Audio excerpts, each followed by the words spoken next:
wonderful guest for you all, and he's a regular on our show. You can hear him laughing in the background and rattling around in his kitchen. It's Dr. Richard Allen Miller, and I just love him. And Dr. Richard Allen Miller has a long and extensive resume in the fields of physics, metaphysics, and agriculture.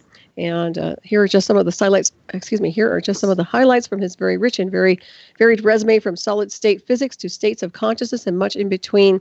He has a phenomenal background, and I know you all know who he is insofar as his background goes. Dr. Miller was the real-life character that the X-Files Fox Mulder was based on, investigating unexplained phenomena for Navy SEAL Corps and MRU, which put him in the path of many incredible life experiences, including an encounter with an alien and travel to an underground Antarctic Nazi base. He has been involved in so many different projects, brilliant man, and as an author, he has written prolifically with some most recent releases, including Power Tools for the 21st Century and ESP Induction through Forms of Self-Hypnosis. He's also recently released audio courses in metaphysics. He has a bunch of new articles out. I encourage everybody to access and support his books, and his website is richardallenmiller.com. So please welcome Richard to the show this evening. Good evening, Richard. Dr. Miller. Oh, hi. Yeah, hi. How do one follow that? Hi. Well, it's wonderful to hear you on board. Excuse me as I lose my voice, as I always do late at night. But tell everybody what you're doing besides having a little bit of a snack. War games. I'm trying to call in an airstrike right now, man. Hey, I thought you told those guys to turn their keys. What's going on? Well, it's like, action from the left, action from the right. Yeah, I mean, it's like in a rock and roll song from the 70s. It is, isn't it? I have no idea. I can tell you, gang stalking protocols are involved.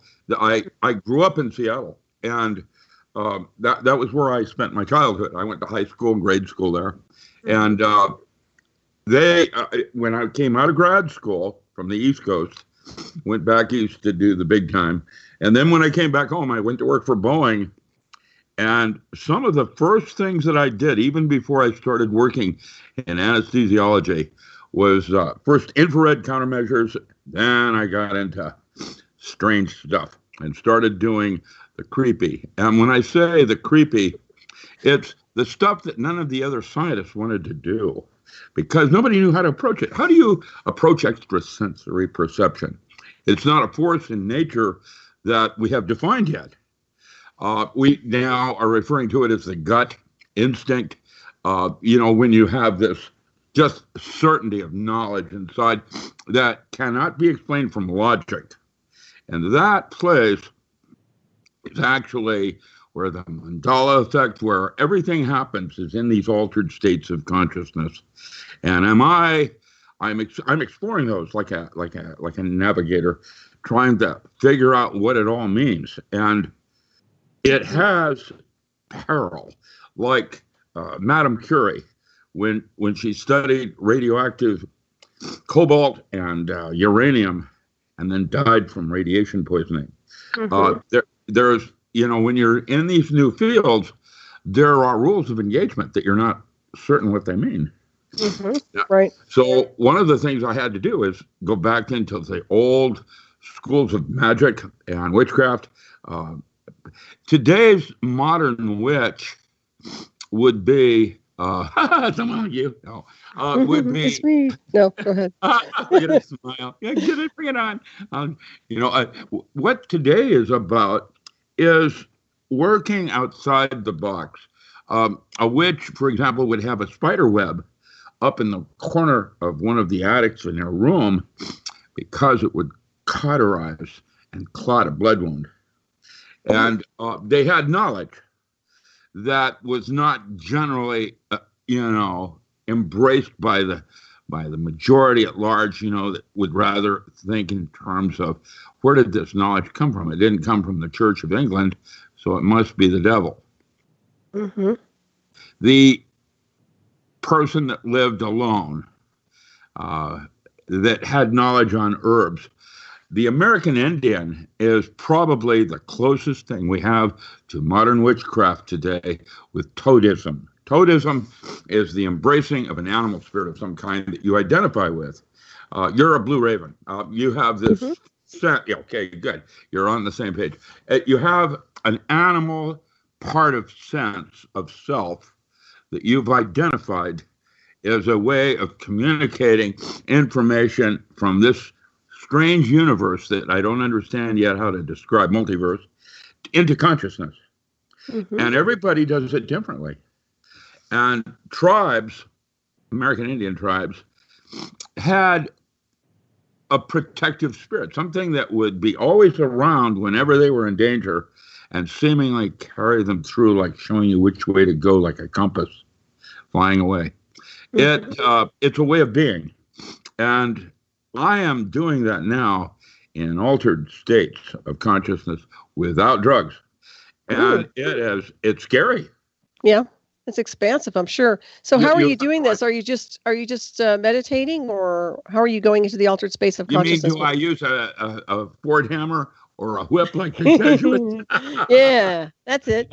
Yeah, there's lots of ways of achieving an altered state, trust me. One of them is stress. Oh, that'll do it. Yeah, totally. No money, and you know, and then all of a sudden you're in an altered state. So what's happening is some of the weapons that I developed, and they weren't weapons. It's like radiation. They have two sides to them, or two edges. Right. Fullerenes. Fullerenes are the promise of immortality, you know, repairing telomerase in the body, and at the same time created nanotubes that can be destroyed with no forensics and take an aircraft out, or maybe Building 7 at 9/11. Who knows? The technologies are going so quickly today that I'm going to say, what's this? Solaris asked me a question. Oh, that's okay. That's a question, but you can answer it in a minute. You can go. I don't want to interrupt you. Work. I just saw this thing mysteriously. I typed it in there. I'm messing with your. Sorry. I'm wondering, but I'm trying to go somewhere. The thing is, something else is going on here, and it isn't about reality as we understand it. And when I say that, everything's around. The Elf, Faun, and Fairy was the first book ever written in parapsychology in 1897 by the R.D.L. Lang, when he presented the secret. It later became about Findhorn. My daughter up in Salem was filming the solar eclipse when all of a sudden there was a light in her garden. And she, instead of filming the eclipse, she followed the light garden. I have a video of that. If you break it down to a single frame, there's a fairy with wings, just like in the movie Bright. And how does that? Well, is that real? Yes and no. What's real is imagination. That's what's changing everything. That's true. That is literally, and when you're like me, a lead scout 20 years ahead of everybody, trying to find my way through the woods, like any shortcuts to Grandma's house, there are big bad wolves. And some of them are real. I mean, so nice to see you again after so long a period, Kundun. True. Yeah, plenty of wolves. That just conjured up into you a whole series of universes just opened up with a single statement. It's all energy. As you touched on a billion times over, we've always touched on it. It's just a construct of energy. It's how we project and how we think. I mean, but now it seems like a regurgitation. It seems like everybody and their mother's regurgitating all kinds of energies and thought forms, and it's becoming fragmented. What do you see? I am not trying to think anymore. Okay. Thinking is a tool to make all my beliefs true. In other words, when I take it upstairs into my mind and start rolling it around, what happens next is I wouldn't have seen it if I hadn't have believed it. And so we have to be very disciplined. And I'm not. I am a navigot ahead of this curve that is running into danger, Will Robbins, danger.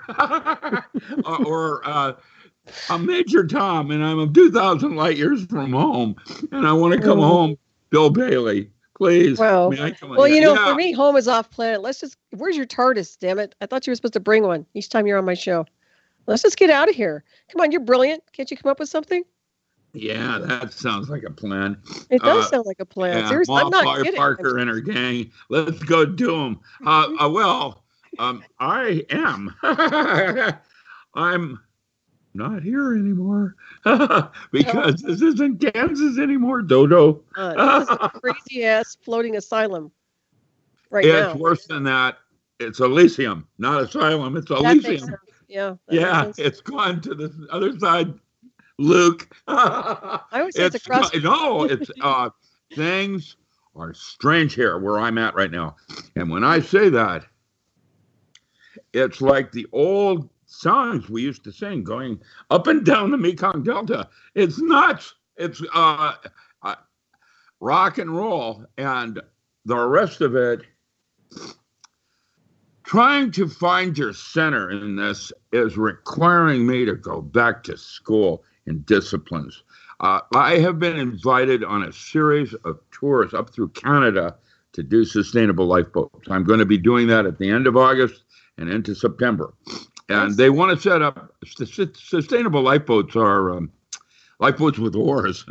You have a way out of this place because you're self-sufficient.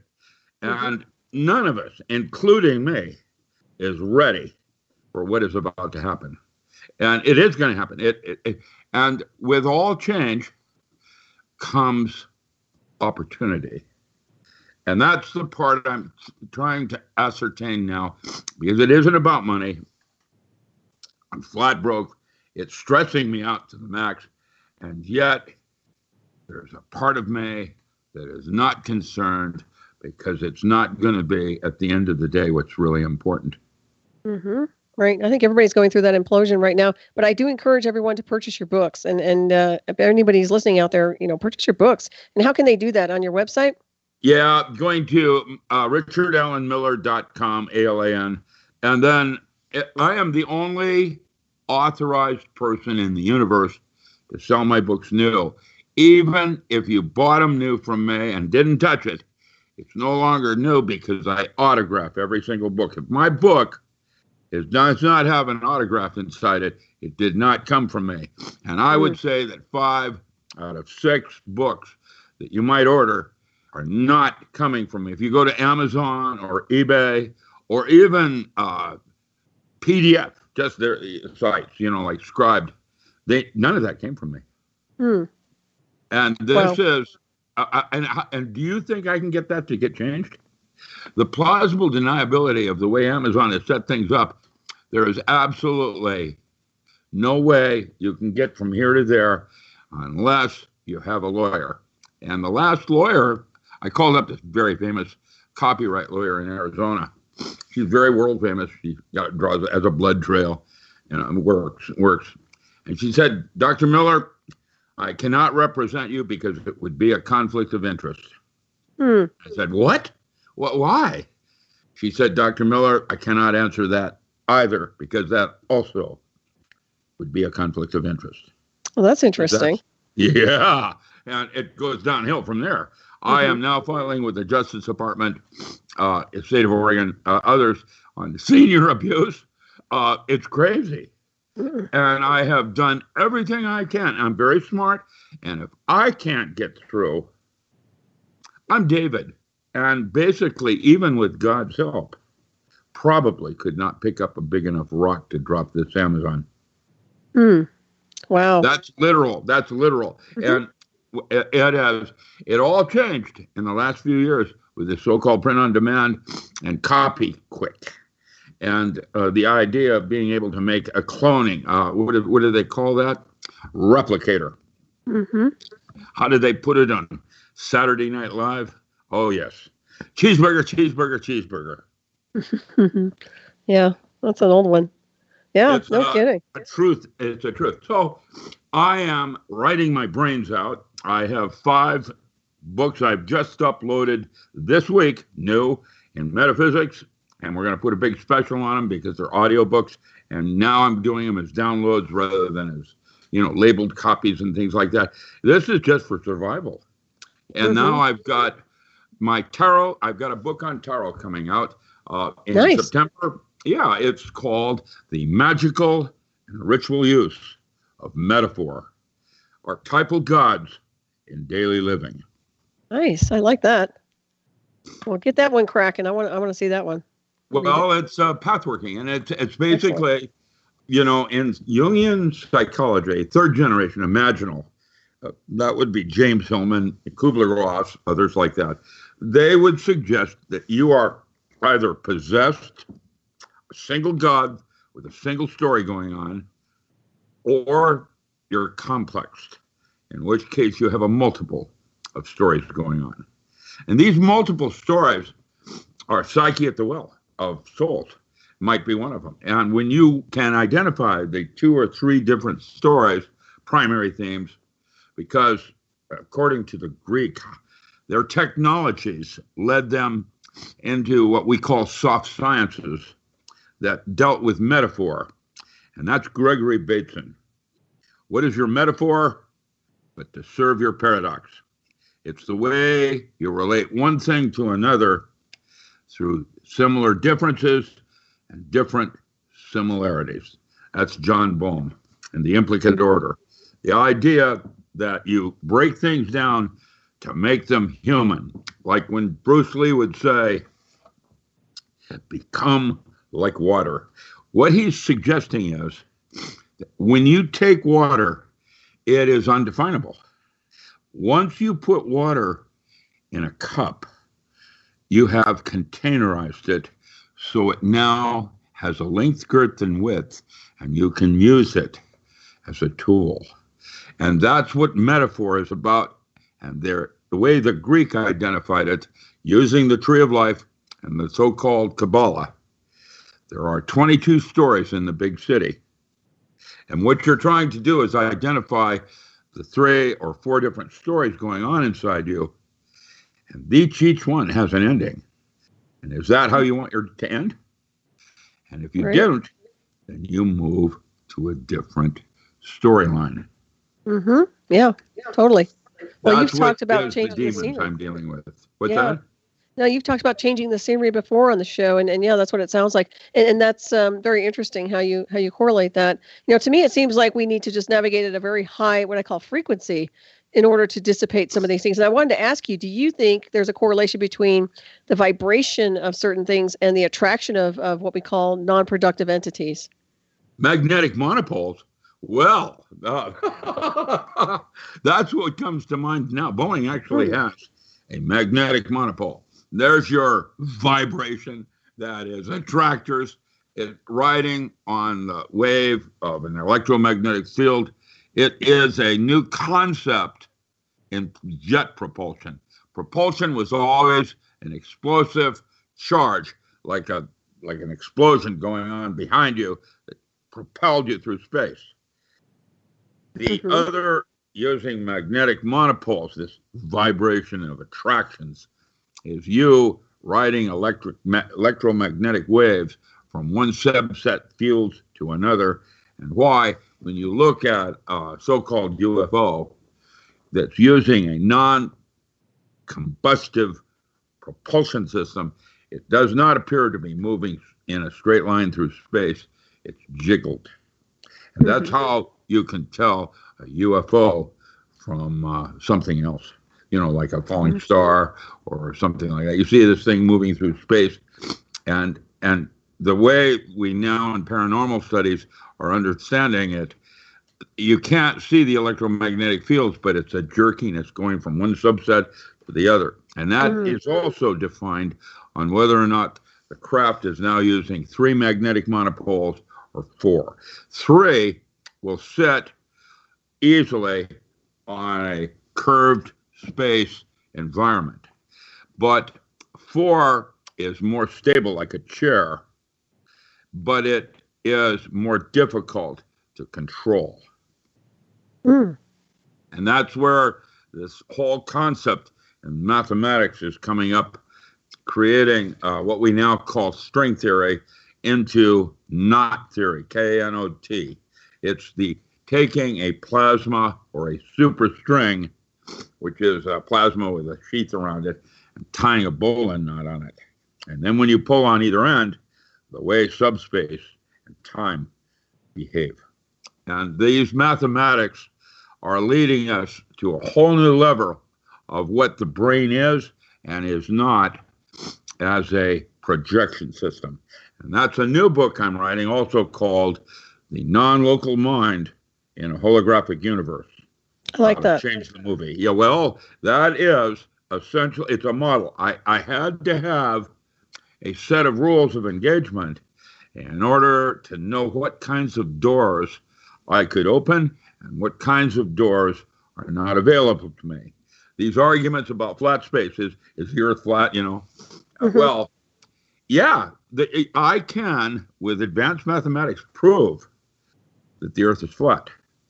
However, before you even start in this direction, what you're doing is that you're setting up definitions and assumed truths. One assumed truth that is no longer an assumed truth regarding the Earth being round is that the shortest distance between 2 points is a straight line.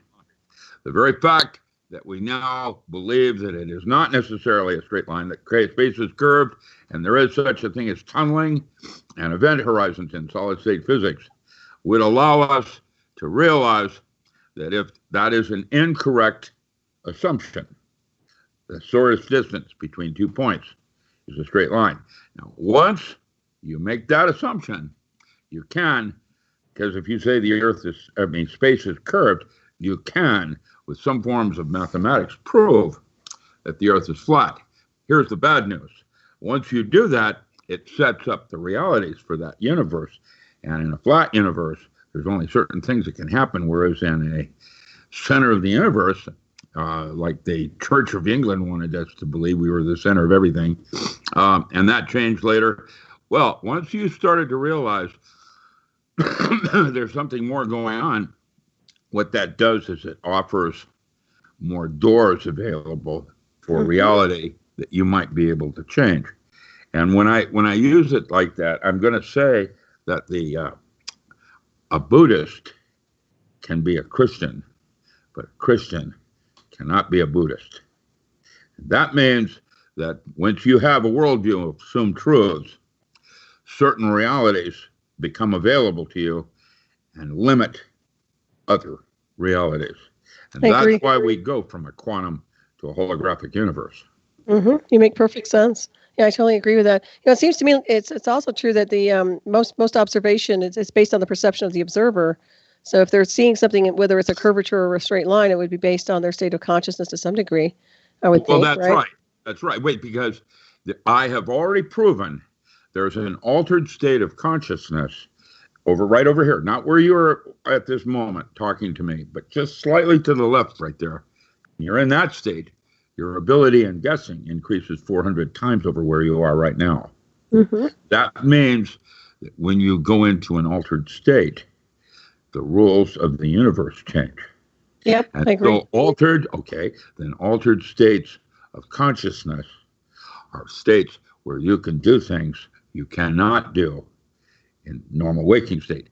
I've watched a woman rip a car door off in the heat of emotion, trying to save her daughter, and that's physically impossible. The bone in her body is not as strong as that steel. How can she do that? It's not possible by definition. And yet, it happened. And we all see that phenomena of something that is a miracle. It can't happen. And yet it did. Mm-hmm. That's because man's next point of evolution is in the use and control of these altered states. And what I'm doing now is I'm mapping out the playground. I'm trying that when this stops and this ability begins, I would like to, at any given moment, be able to have the strength of 10 men. I've watched videos of Cassius Clay boxing where his fist never touched the person's jaw, the other boxer's jaw, and yet it knocked that boxer across the ring. What did that? That's what I'm studying. It's microtubules with structured water. What we would associate as the soul is a physical analog in force space of these little proteins that are containing structured water. And that is what the Chinese called qi. I was going to say that. Yeah.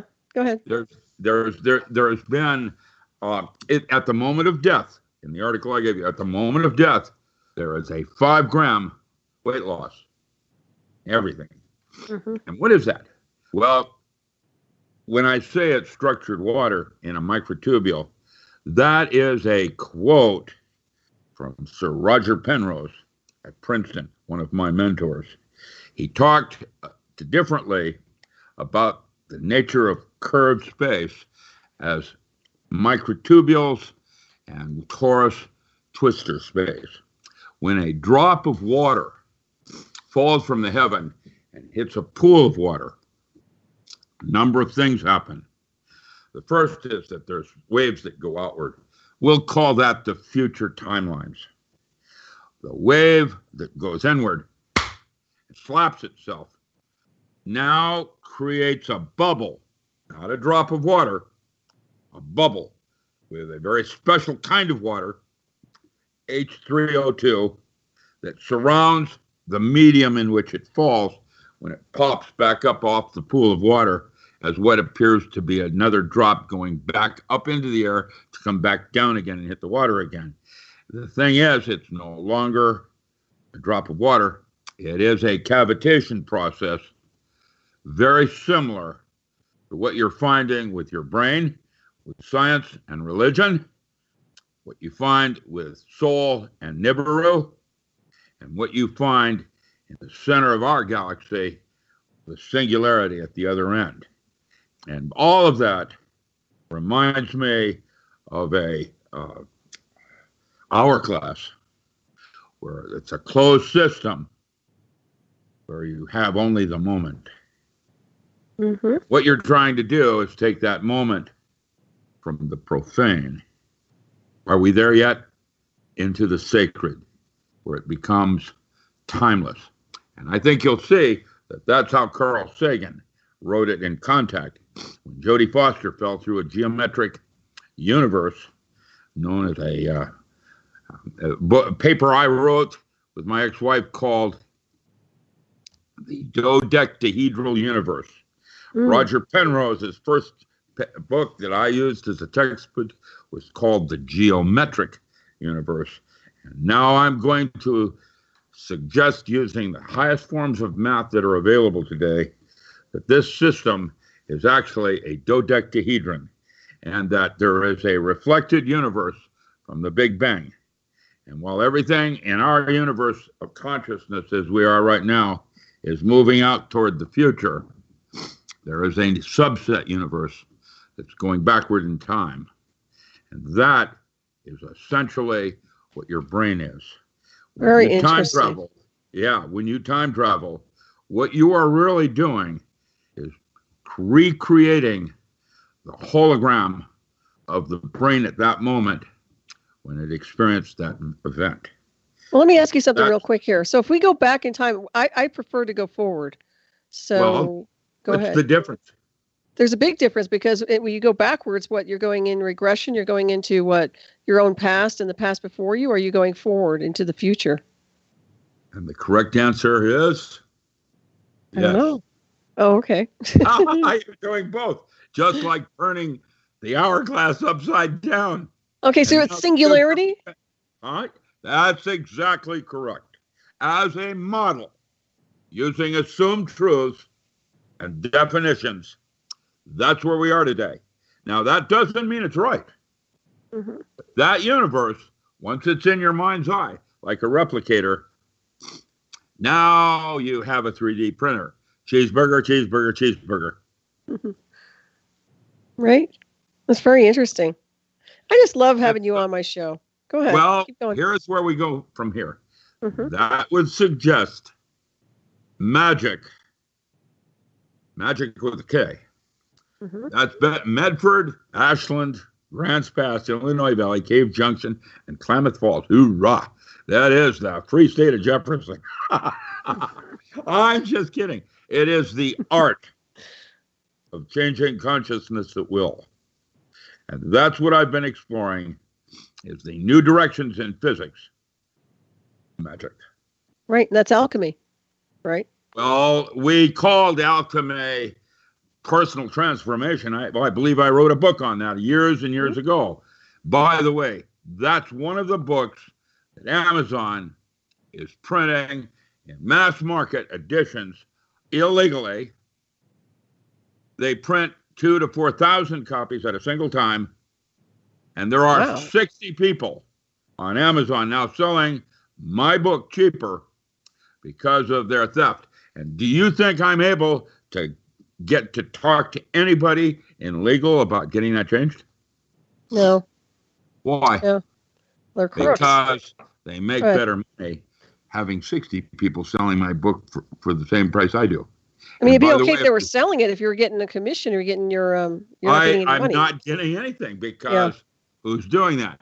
Well, it's Halkin Press, a book solely owned by Amazon. Do you think that Amazon's going to give up those people? Unlikely. Why would they do that? Oh, so I started asking questions with Lightning Source. Same thing with the Ingram. And Lightning Source fired me. They no longer cared for my business rather than answer my question. You know, you're better off just putting your books up on PayHip or something and just having it directly. They could just download a copy and then send it directly to your account. Well, that's what I'm doing. And that's I don't know why if you have that or not. I'll send you the information on that because books now. Yeah, because otherwise you're going to get ripped off. I mean, it sounds like you have. I'm going to get ripped off anyway. And so the way I'm doing it is that I'm now selling my books at workshops where I actually do it. Now, the workshops I'm doing up in Canada, aside from being, there's a group up there. Oh, this is going to be very cool in Victoria that have been advanced students in Tai Chi. Nice. My Sifu, Chan Buddhist, that came down to Seattle once a week from Victoria was Chan Te Chung. And when he saw me, he saw something in me that he chose to teach me one of his secrets, how to change my perception of time with breath control. And what that did was allow my Hangar to become paranormal with the precision of Tai Chi. This is an altered state where I can demonstrate it in movement, the precision of Tai Chi, and yet the speed and power of Hangar. I did Hangar also, which is a very rare form out of northern Shaolin. I was blessed with a teacher. I learned how to fight in the streets of the Philippines when I was 4 years old.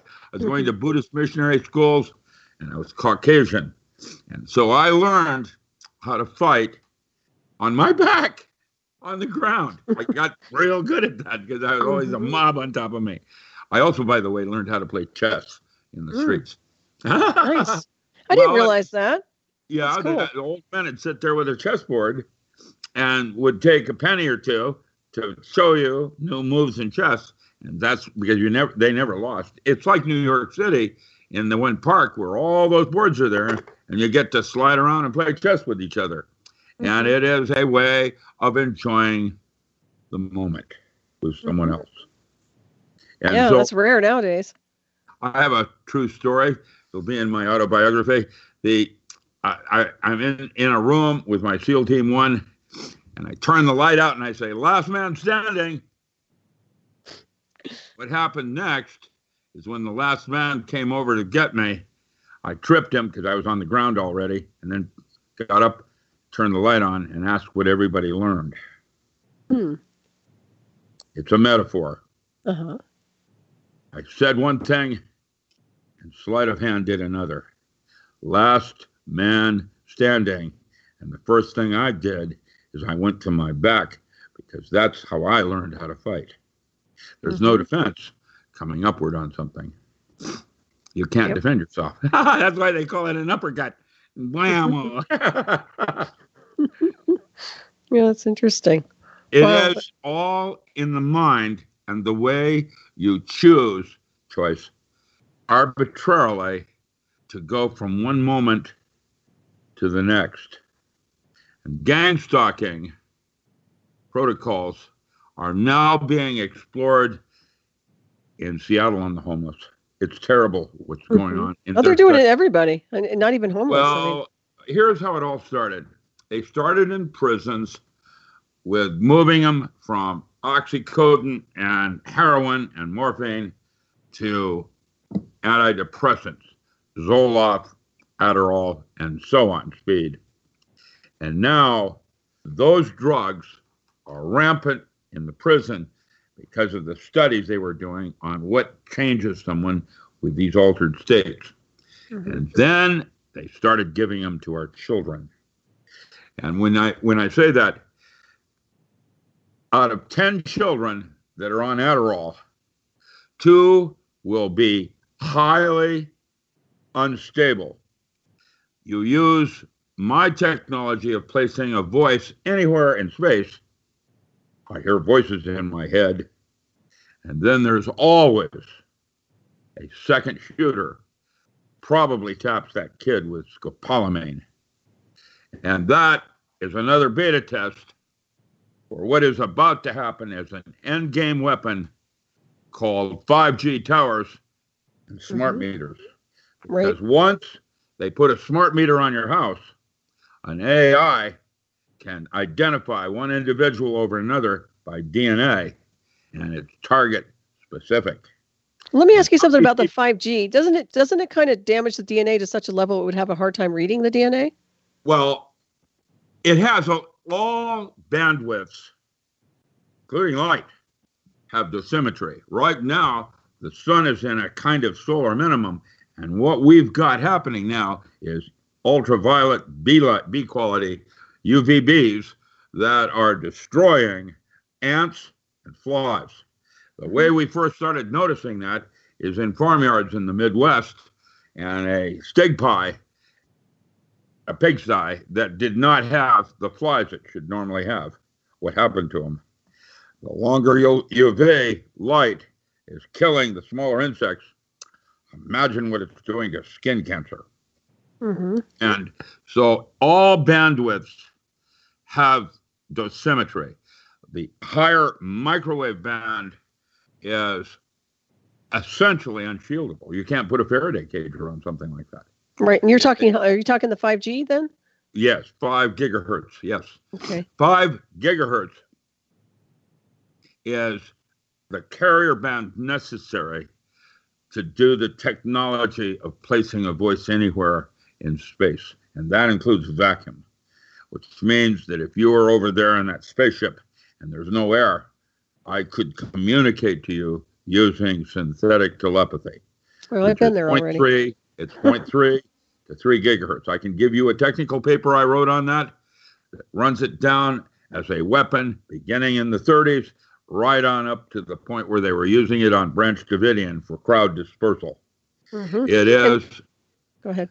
Go ahead. No, I was going to ask you, so how do you disengage it? You can't. Now that I don't like. Well, okay. Go ahead. You could just say no, but in your neighborhood, you could say no, I don't want this smart meter. You understand, I've been interfaced with technology, but we'll get into that later on, but it's fine. But there is no way to disengage this at all. Not with any technology that we currently have. I would guess that an alien that is always apparently wearing these weird little suits where they're sexless or something may be the key. I know that I saw an article in Scientific American that was never repeated that suggested that a geometric weave of copper in a certain geometric weave would reflect gamma rays. It doesn't absorb them, it reflects them. So let's get one. I'm sorry? Let's start marketing that. We'll make some money. Well, there are lots of people that have these little radiation shields that you wear around your neck. Let the buyer beware. That technology got suppressed. I never saw. That's how I did the Russian literature. What I was a reader, like 3 Days of the Condor. And when you'd watch some research being developed, and all of a sudden, there was nothing more printed on it. That was DEFCON 3. That's Very because the reason they stopped publishing is because something happened and they made a discovery. That's how it worked. And so what you're doing is look, you're reading to see when there are gaps in the end. And when I saw this article, and then never a follow-up. And by the way, that was in 2010. There was an article in Scientific American about copper being used in a filament inside the weave of your clothing that would reflect gamma rays. That's the primary reason we haven't gone to Mars in spaceships, because the rat studies, everything dies before it gets to Mars. The radiation shielding is impossible. We don't have a way to shield radiation in outer space. That's what the atmosphere does. And what a 5G tower is about is bringing the gamma rays from outer space and bringing them right down here on the surface of the Earth, which the atmosphere would normally otherwise absorb. So the 5G, is it in motion yet? I don't remember if they've actually deployed that. Is it actually in motion? Do you know? It's everywhere. No, but I know they said they were going to 5G, but I don't know if they actually did technically. Well, you mean in the neighborhood by neighborhood? No. Right. But like at the racetrack down here in Grants Pass Downs has it, and all the hills surrounding the little valley have these great big microwave towers. You can see them. That's 5G. And that's what it is. It's transmission. And if you have a smart meter, it delivers it to a little incubator right there on your house to radiate you. The problem is if you opt out, that does not necessarily mean your neighbor did, which means they now have a police force on call in your neighborhood, because how many people do you think in your neighborhood are on Prozac right now?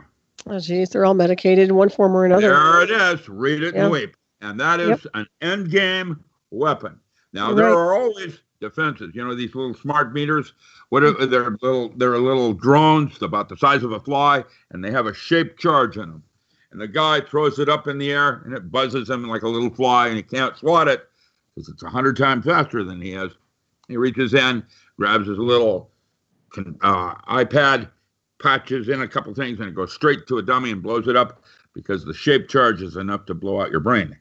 Now, then the next picture shows an aircraft flying over the city of your choice, deploying 10,000 of them, run by an AOI with 10,000 names on them. And the way they use shaped charges, they used to use them where they had cameras and they had a little fly on the wall taking a picture of what they're doing. Now, the one shaped charge hits concrete, blow a hole. There's a high school movie where they have a terrorism attacking all the high schools. And what they do is the shaped charge blows a hole in the concrete, and then the next 24 shaped charges go in to get what's inside it. Where you jam that, you can jam that signal, you know, with a little jammer that you might wear. But that's only for the military, of course. What's the jammer made out of? Well, it's what it is. It's a series in the 5 gigahertz region. It's a broadcast that scrambles the direction of what a scrambler. I want one. Okay. Yeah, well, that's just for the smart bullets. That's not going to stop the smart meter from turning your neighbor into a thug. Zombie, that is going to go in and shoot everything he sees. Right. So let me ask you something about how you about bring rest and comfort to your local neighborhood. What about Wardenclyffe initially with Tesla's work? What type of transmission was that technically? Say again, please. Wardenclyffe, the Wardenclyffe Tower, for example, you know, Tesla's work and all the technology and all the transmissions he was utilizing. Tesla is essentially what we're doing now with the idea of a smart meter, a 5G tower, charging your telephone on the run. You don't need to plug it in. It picks up the energy from electrostatic in the air fields that are also being picked up by your body and have dosimetry. And every single part of your body has different dosimetry. Your lungs will absorb these bands, and these bands are toxic to the lung.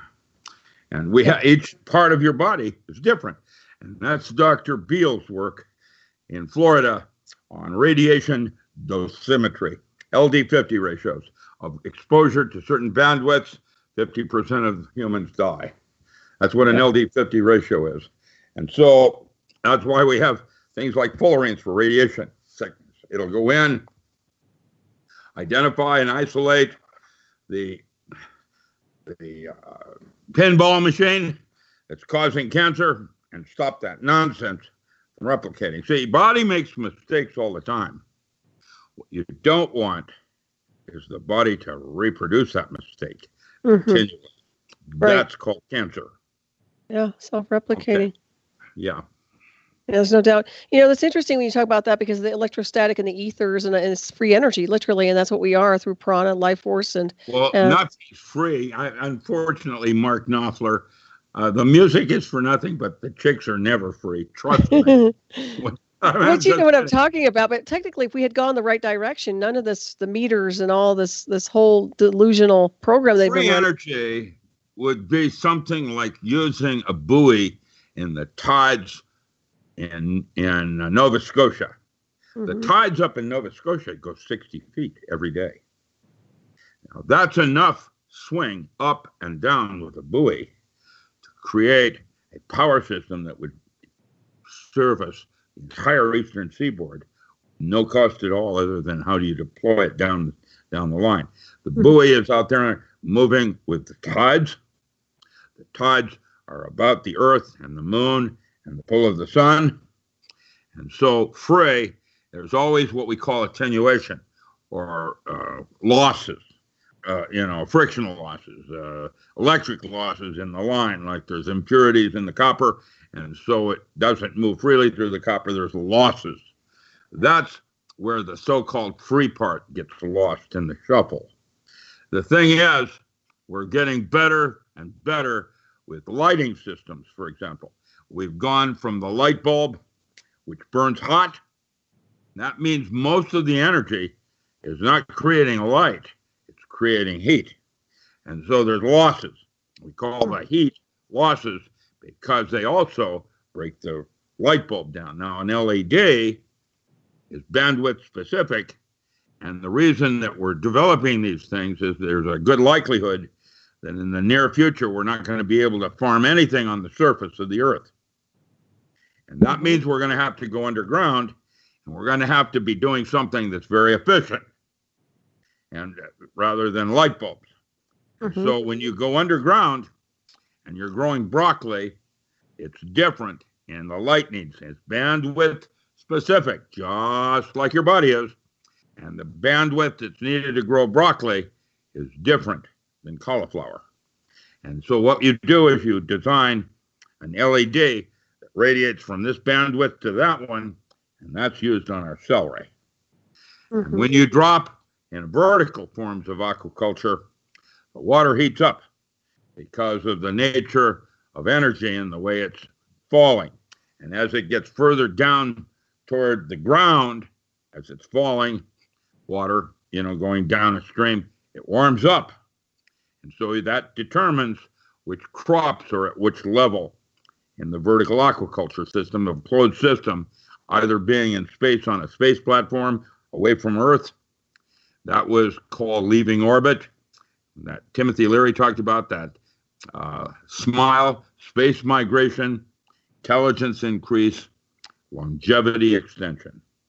And the only thing we couldn't do is leave orbit. That's so fascinating. Yeah. Yeah. Well, we definitely, in my opinion, I think the future of mankind is definitely off planet. I don't see a future here in this world. I really don't. Well, we blew up Mars, our home. We or they, or Yeah. Yeah. That's a good question. Who? Me? Not me. Who, sir? Me, sir? No, sir. Not I, sir. No, sir. Not me. I'm or maybe not here. What blew it up? Who knows? Well, right? I think that I was talking to some friends of mine at JPL. I love this story. And the one scientist said at JPL said, the IR signature off of Nibiru is wrong. And another one suggested, like there's something surrounding it, like a Dyson sphere. And then I had to pop off and I said, that's our future coming in to meet the moment and collect the rent. It's all in metaphor. Right. Yeah. And once you get the picture, you have identified the archetypal encounter going on. That's tarot and the use of tarot for pathworking. And there are 22 different big stories in the city. And what you have, Psyche, at the Well of Souls, whatever. Athena, Artemis, shooting her bow off into the universe.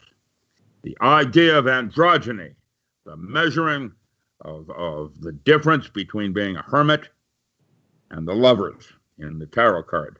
They're identically the same way of meeting God, and one, you're doing it physically with a physical analog, your partner, and the other, you've done it androgynously as the hermit with internal dialogue.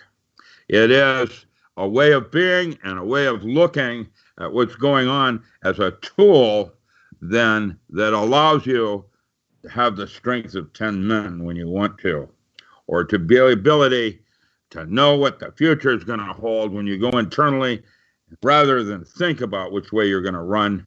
You do it with pure instinct. Mm-hmm. That makes perfect sense. That's where man's going. Yeah. What do you think about the new space fleet coming in, or the potential for one? Since we already have a so-called space fleet, what do you think about that? I saw those pictures of that giant craft coming out of the sun that's 10 times bigger than Earth. And I don't know, it's on my website, docram.com. I have 2 sites on Facebook. That one takes you to Dr. Richard Allen Miller, and the other one is Sustainable Lifeboats. And I posted that picture of that from the UFO conference of that big NASA somehow getting a picture of that big spacecraft coming out of the center of the sun at us. They used Sol with Nibiru as a going through the moment from one subset of systems to the other, like you do the brain. Right. Yeah, I was thinking about the one that they were talking about in D.C. The president was talking about creating a new space fleet. And I was curious what your impression was of that. Might be doing that, the secret space wars that are going on. I have no idea. I was not in any of those kinds of programs, although I did one tour at Broom Lake. Okay. Well, we'll talk about that when we hit the break here. After the break here, everybody, you're listening to Ravenstar Switching Hour. I am your host, Solaris Blue. My wonderful guest tonight is Dr. Richard Allen Miller. We'll be right back. Stay tuned.